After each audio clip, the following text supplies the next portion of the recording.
مجھے بتاؤ جو شہداء کی بے حرمتی کرے کیا وہ ہم میں سے ہو سکتا ہے؟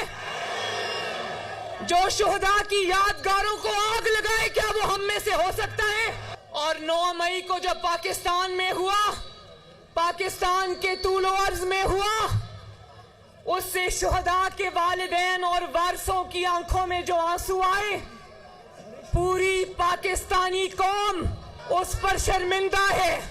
جس نے نواز شریف کی سیاست کو ختم کرنے کا پلان بنایا، جس نے مسلم لیگ نون کو توڑنے کا، ٹکڑے ٹکڑے کرنے کا پلان بنایا، وہ جماعت کی آج کرچیاں بھی دیکھنے کو نہیں ملتی، کرچی کرچی ہو گئی۔ جو کہتا تھا ان کو رلاؤں گا، میں ان کو رلاؤں گا، صبح بھی روتے ہیں، دوپہر کو بھی روتے ہیں، شام کو بھی روتے ہیں، رات کو بھی روتے ہیں۔ 75 سال گزر گئے، اس میں سے نواز شریف کے 9 سال نکال دو، پاکستان میں کچھ نہیں نظر آتا۔